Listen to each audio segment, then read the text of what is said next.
Today's episode of the Star Local Media High School Sports Podcast is brought to you by Texan Senior Residential Care Homes, ATD Painting, and Performance Food Group. Texan Senior Residential Care Homes, senior care at its best with a family atmosphere. They specialize in making their facilities as close to a home living experience as possible. Not only that, there are no move-in fees and there are no visitation restrictions. They are located near I-635 in Marsh Lane in Dallas, right near Carrollton. For more information, you can call 469-400-7650. That is Texan Senior Residential Care Homes. And now, let's podcast.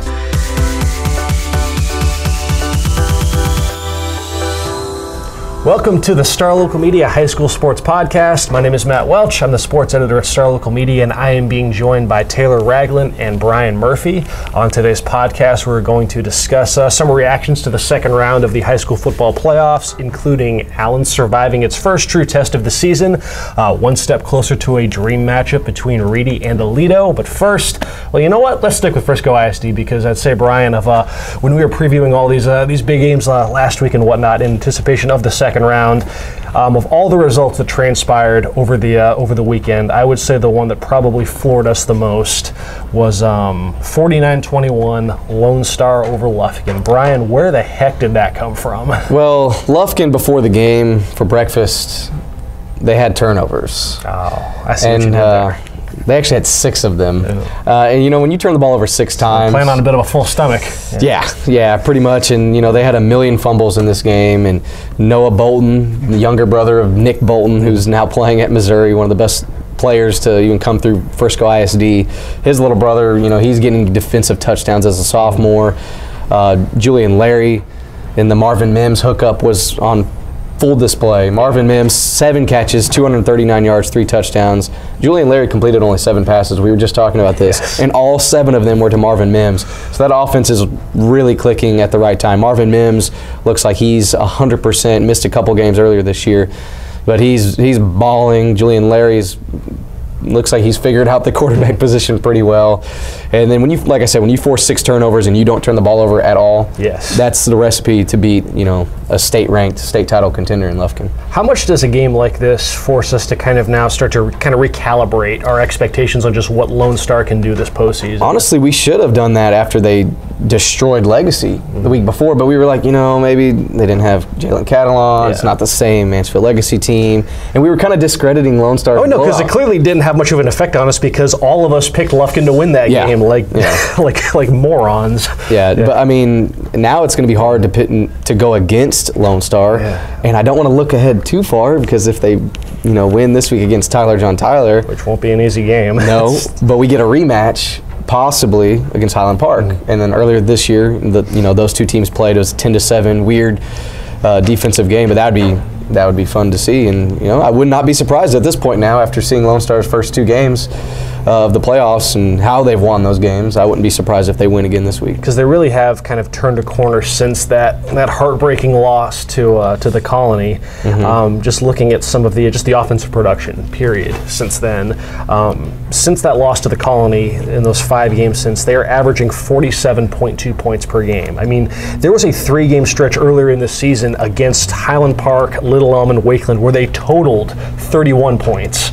I mean, so it's one thing to force, you know, the turnovers that they did and get that field position, but I mean, surely, like the fact that they're able to now cash in on those opportunities, they're not bogging down in the red zone, settling for field goals or whatnot. They're able to. It seems like just the overall efficiency of the offense kind of has gone up a level in recent weeks. And I saw all 3 of those games against Little Elm, Wakeland, and Highland Park, and that offense was just abysmal. There's no sugarcoating it. It was bad. You know, against Little Elm, they didn't even have an offensive touchdown. Their only score was a Marvin Mims kick return early in that game. And so you're thinking, man, their defense is so good. At one point in the year, in that stretch of games, they were allowing 5 points per game. That's unheard of in high school. You know, anything below 20 is unheard of. And they were just dominating defensively. And it was like, man, if only this offense can figure things out. If only they could bring in Jason Shelley back or MJ Rivers and all those guys. But no, Julian Larry, he's really come into his own.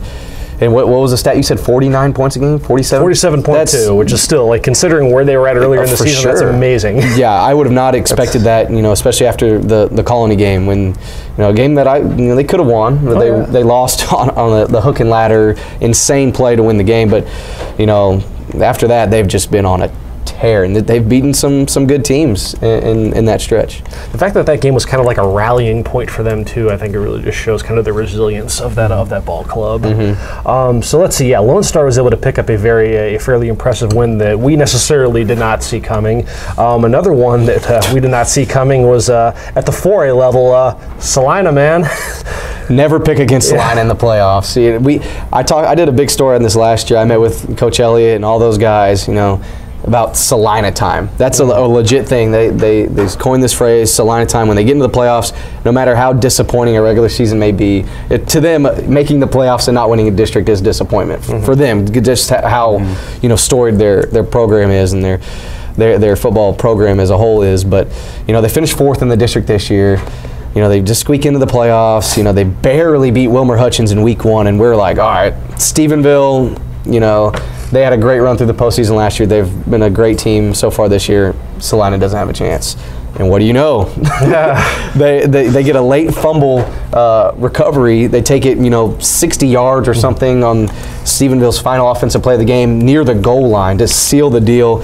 I saw it on Twitter, actually. I wasn't at the game. I was at the Prosper game, or the game before, the night before Reedy in the Frisco doubleheader.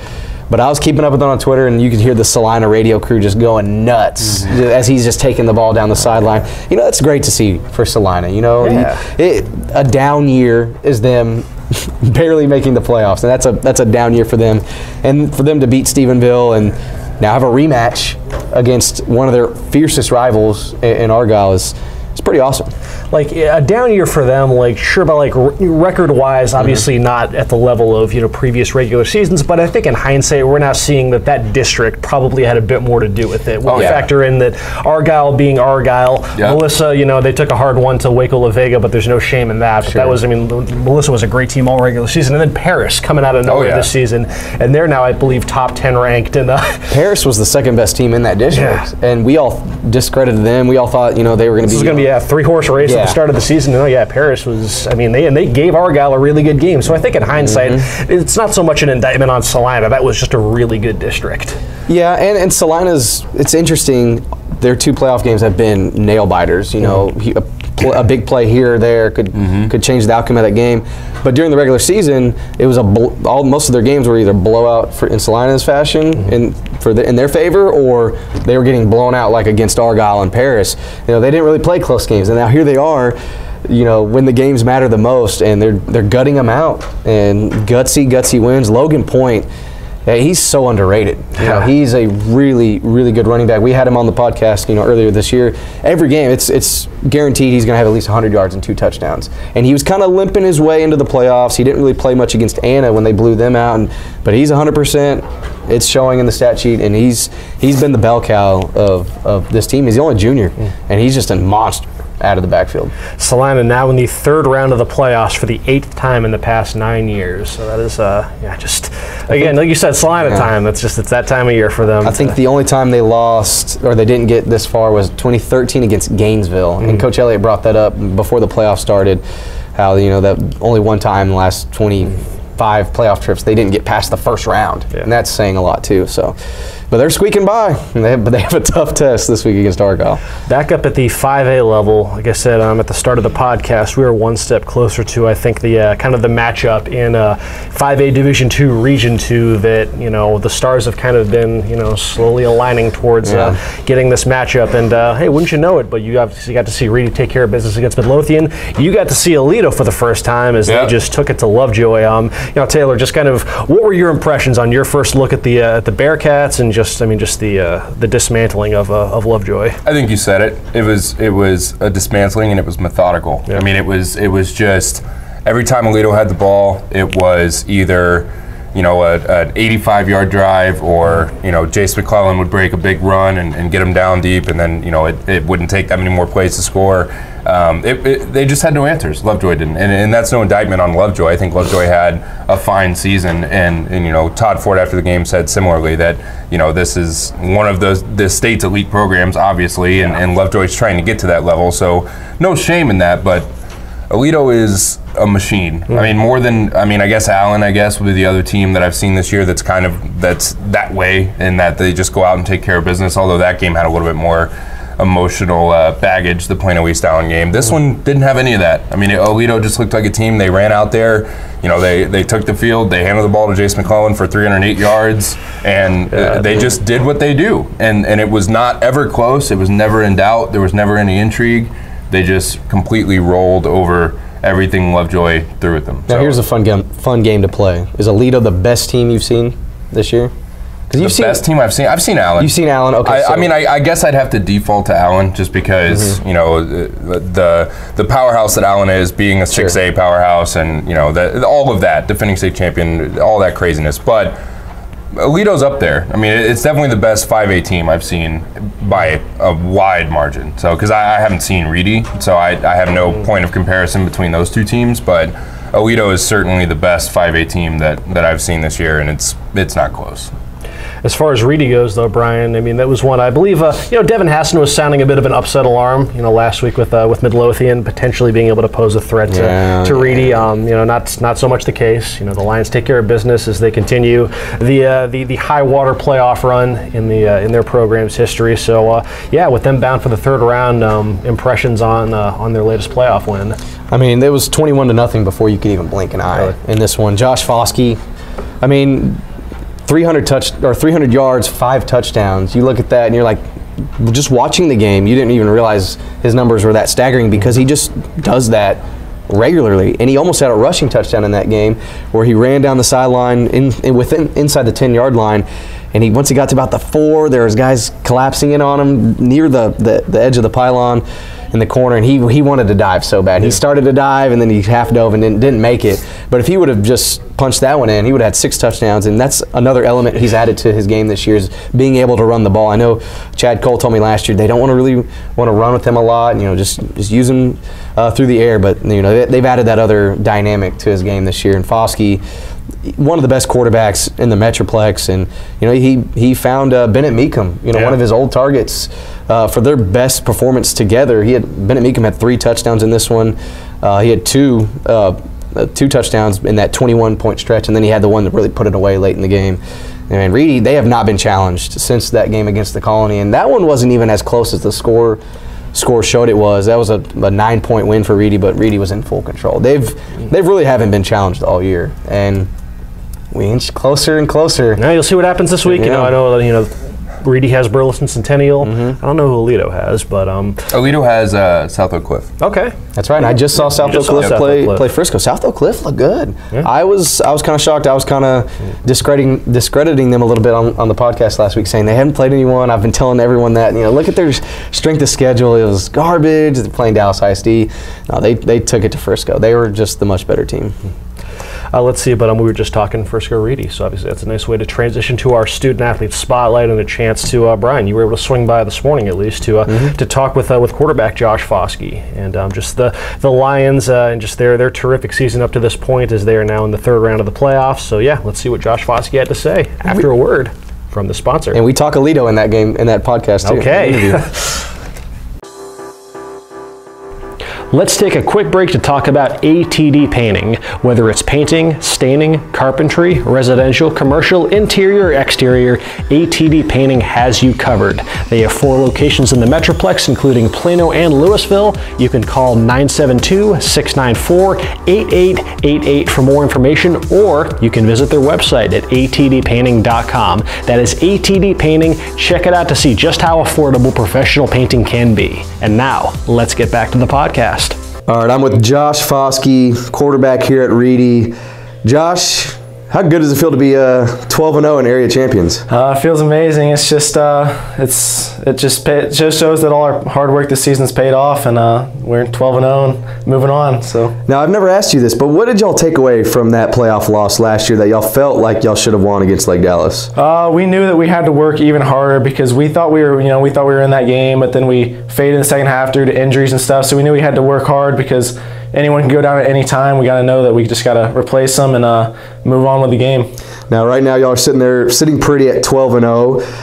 How much fun has this ride been with this team? It's been really fun. Even before the season, we had a feeling that there was going to be a special season, and it's been extremely fun. Each game we've just gotten to celebrate after and keep on moving on to the next week. Now, it helps that you're a 3-year starter at quarterback and you have a lot of guys returning, but what has been that recipe to success? Why are y'all 12-0, do you feel like? I feel like it's down to the O-line and the playmakers that I have on the team, because the O-line, they're doing a great job. They're, as you've mentioned before, they're very big. And the playmakers I have around me just make it easy to deliver the ball, and running back Michael Ferrara, he does a great job of taking some pressure off the passing game, so just makes it now you kind of brought up my next question. Michael Ferrara is kind of come out of nowhere, filling in for Justin Gibson, who graduated last year, and Michael Ferrara has been one of the best running backs in the district in the area. Talk about how big he's been for that offense. He's been huge. He's such a hard worker. He goes in every single morning and works as hard as he can, and he's really good just sneaking through those holes and getting 4 or 5 yards each and every carry. So it's good to have that you can fall back on. Now, do you feel like you're coming off your best performance last week against Midlothian of your career? It was definitely up there. It was great to do that on that stage and be able to help my team win that game. Well, you had over 300 yards, 5 touchdowns. 3 of those were to your old pal Bennett Meekum. Y'all finally had that connection. You've thrown plenty of touchdowns to him before, but to explode the way y'all did for 3 touchdowns, some big ones too, to really put the game away. Where did that kind of come from? Finally, the outburst with Bennett. Me and Bennett, we've been playing together since elementary school actually. So I kind of know where he's going to be on the field, and it's great that we could find that connection in that game and be able to push our team the next round. So now, what was it like being able to play on the week of Thanksgiving? You didn't have to focus on school or tutorials or anything like that. Did it feel like you were kind of like a professional? Yeah, I did.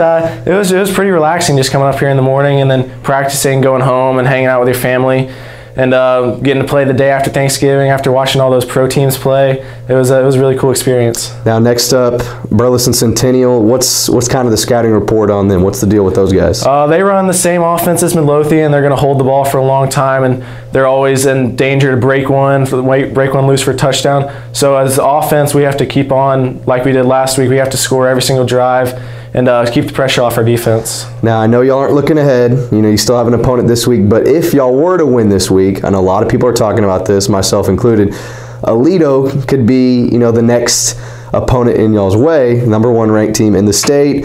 Everyone knows about them. Are y'all kind of looking ahead to that game at all, thinking about them at all, or the sole focus is Burleson Centennial? We have to work for Burleson Centennial, but it's always been in the back of the mind, even from the beginning of the season, that those are the big dogs that we got to take down at some point. They're a great ball club, and I think it should be a fun matchup if we're lucky enough to make it there.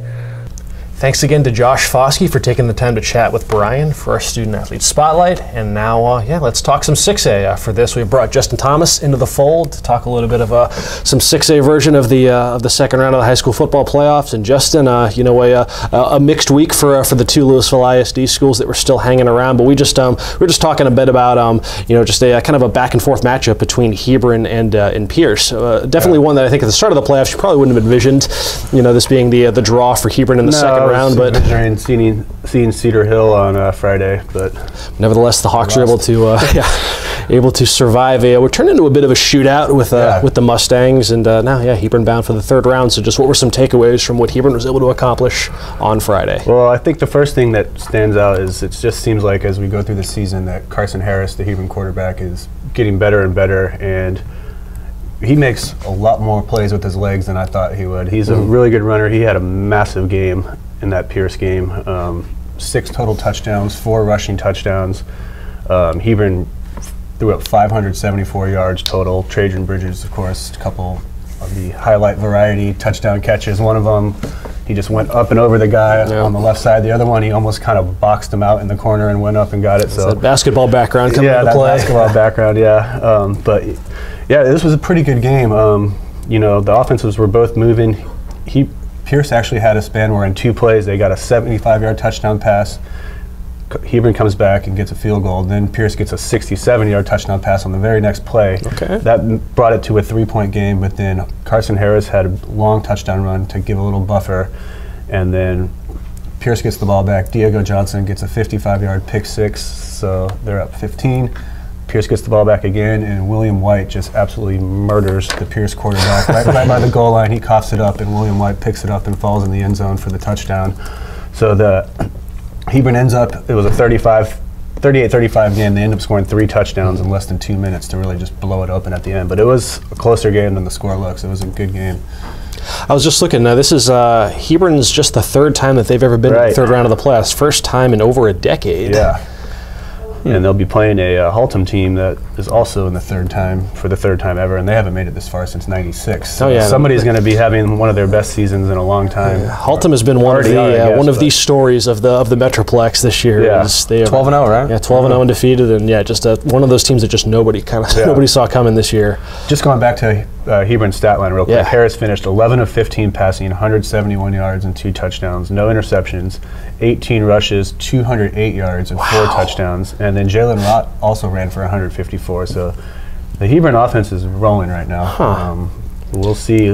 Looks like Haltom is kind of having the makings of a pretty powerful offense. So this one could have some points again. It doesn't look like, I would say, Haltom's strength is their defense. I'm sure they have a good one. But with that mobility for Carson Harris, were these design runs? Was it scrambling? No, a lot of them are designed. Some of them are scrambling, but a lot of them are designed and just kind of always. So, but he's been really making it happen. When was the last time they got a rushing performance like that out of the quarterback position? Yeah, I mean, Clayton Toon was mobile and he could move and stuff, but no 200-yard games or anything like that.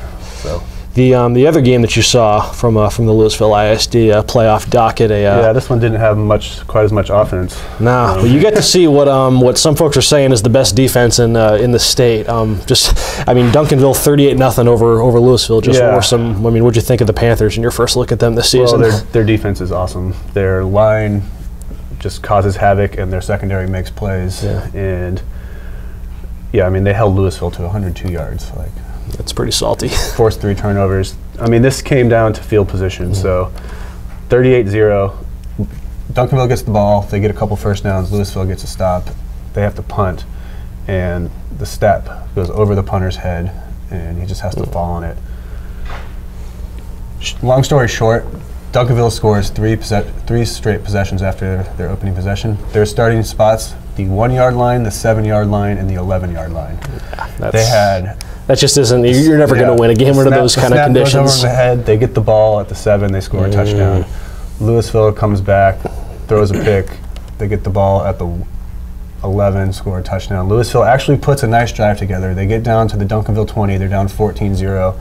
They take a shot on 2nd and 10 at the end zone, and the Duncanville defensive back just made a nice play in the end zone. And then, of course, he runs it back 100 yards to the 3 or something. And then they score there. So, Duncanville's up 21-0, and Lewisville's defense really hasn't played poorly or really given up a drive or anything yet. Lewisville only gave up 231 yards, and they're down 28-0. They give up another pick. Duncanville gets another pick 6 in the 3rd quarter to make it 35-0. So, you can't really fault Lewisville's defense, but man, Duncanville defense is awesome.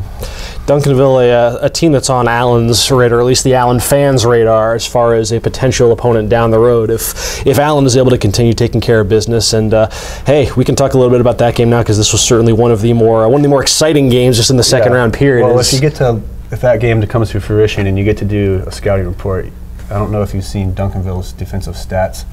I don't know what they are now. Coming into the game, they were allowing 4 points and 105 yards a game, and they gave up 102 and 0 points. So they're averaging allowing a field goal a game and 100 yards.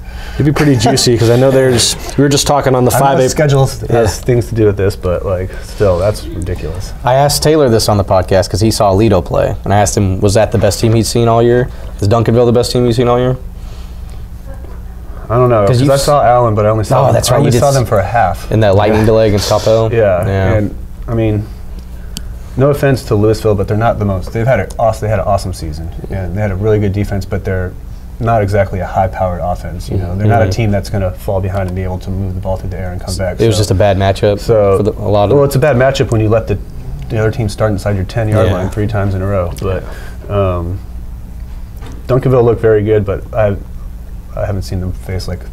I don't think that offense has really faced like an elite offense on the other end yet. So if we're just talking about earlier potentially, you know, some dream regional final matchups, you know, at the 5A level. Well, I know that if Duncanville's able to take care of business this week and not Cedar Hill, but South Lake Carroll takes care of Trinity, then you would get a Duncanville-Carroll regional final in Region 1, and boy, does that sound juicy now with just the surge that the Dragons have showcased. Dragon mystique, playoff mystique. They're back.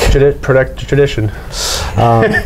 So let's see. Let's talk a little bit about Allen over in Region 2, because this was my game on Friday, and you know, beforehand we'd kind of sound the alarm a bit that, you know, in recent history the second round has been kind of the first part of the season where Allen has met a bit of resistance.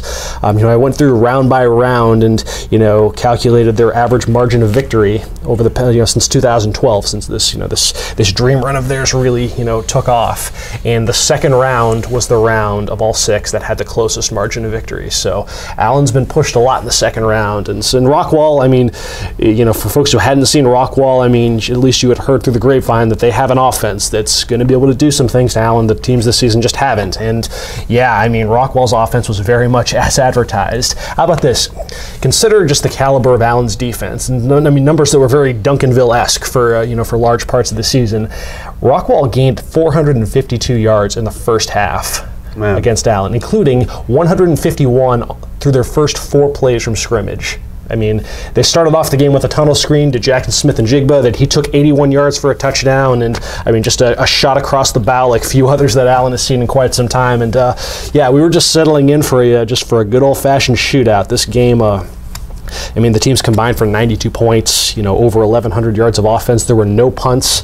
I mean, 9 total 4th down attempts. I mean, so not exactly a conservative game plan on either side. From Allen's standpoint, though, the you know, the defense adjusting in the second half, and really kind of a tale of two halves for that group. Like I just said, they gave up, you know, 450 yards in one half, which is, I mean, that's insane when you consider the talent on Allen's defense.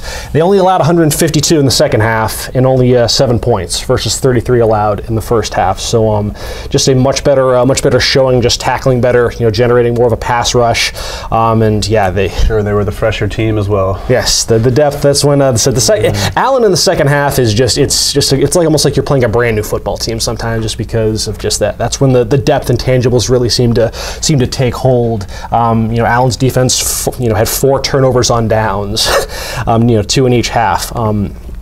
And ultimately, this just kind of boiled down to one team being a bit more efficient with their allotted series than the other. Because while Rockwall played like, that was as fearless a team as I've ever seen go against Allen. You know, I think to the, you know, when they would play Arlington Martin in the 3rd round, you know, within the past few years, and just Martin with all the crazy trick plays that Bob Wager would draw up, and just how that team played. It was just the ultimate kitchen sink team as far as playing with nothing to lose. I mean, you saw Rockwall adopt that same mentality. You know, they went for it on 4th down 7 times. Yeah. You know, converted only 3 of them, but I mean, so they played fearless. They attempted 4 onside kicks. I mean, so it was, yeah. I mean, so they any? No, they were 0 for 4. So I mean, yeah, you got to shoot your shot sometimes. Yeah. And then ultimately, yeah, it just boiled down to Allen's offense just being, you know, kind of. I mean, they did have some big plays mixed in. You know, they did have a you know, an 83-yard touchdown run by Selden Manning after one of those aforementioned turnovers on downs. You know, Grant Tisdale hit tight end Elijah Fisher, the awkwardly numbered 95, on a 75-yard touchdown down the seam. That I don't know if I'd seen them dial up they'll go to Elijah Fisher a bit, you know, as they inch closer to the red zone. I don't think I'd seen them dial up an Elijah Fisher play. Did you have to do a double take like 95? Oh no, I've seen it before. That's, like I said, it's definitely he can. I said he's a solid pass catcher. There's a reason why he plays plays offense for them. I mean, so yeah, but yes, between having a 95 as your tight end and then your backup running back being number 84, some unorthodox numbering for Allen. But yeah, so Allen was afforded 10 offensive possessions. They scored points on 8 of them. You know, 7 touchdowns, 1 field goal, versus just 6 of 11 for Rockwall. So yeah, I mean, when you're clicking it, when your offense is going to be that efficient, and you know, your defense is able to force 4 turnovers on downs, because Rockwall was able to advance in Allen territory pretty routinely in this game. I believe only one of those series was you know, did they turn the ball over in downs in their own territory. But yeah, you got to see Allen just kind of in a situation that they really hadn't yet been this season, where this was a 5-point game midway through the fourth quarter. Really the first truly critical drive that Allen's had to face in the fourth quarter. Just interesting just to see how they just how they handle situations like that. I've been saying all season long that I just want to see what Allen looks like in a game where they're just pushed wire to wire, because that's just one of those things that if you're just trying to assess what they're capable of from a big picture standpoint, got to know how they fare when the other team punches back, because it's going to happen at some point. So just to see how they handle the mental rigors of a close game, if they commit just unorthodox penalties, if the any executional lapses, because oh wow, for the first time all season we might actually lose a game. But nevertheless, yeah, they handled that last drive. They softened them up with the run, 9 straight runs to get right down to the Rockwall 37, and then they dialed up what looked to be an RPO from Grant Tisdale to Theo Weiss. Just dropped a pass right between a pair of Rockwall defenders. Weiss, who was double teamed just about all game, he only had 1 catch prior to that reception at the very end, and he's able to break 1 tackle, juke past another, and then just outrace the Rockwall defense to the end zone for the dagger touchdown.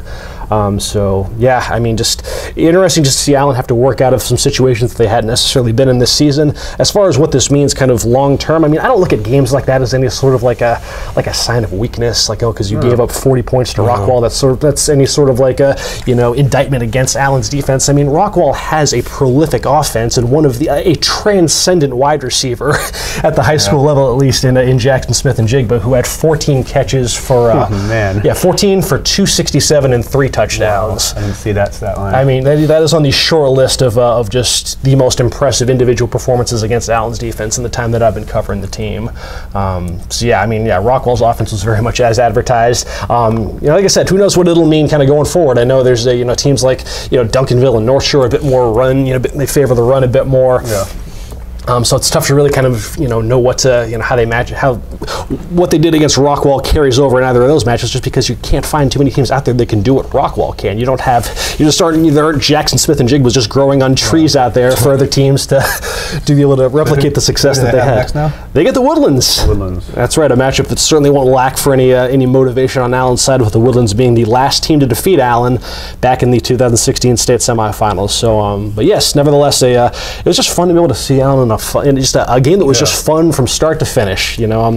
All too often these times I've had to write my story midway through the third quarter because Allen's up by 1 million. But just nice to see them get pushed back for a change and see how they respond to that. Speaking of writing stories in the middle of the third quarter, that's what I had to do Saturday night. So we can round out with Prosper and Longview. I finally get my first 6A action. This was my first time seeing Prosper this year, and man, they were just overmatched to the max against Longview. You mentioned Allen, you mentioned Duncanville, how you saw them, and Taylor mentioned Aledo. Longview might be the best team, pound for pound, in any class I've seen all year. They were just so good. They forced 4 turnovers on Prosper.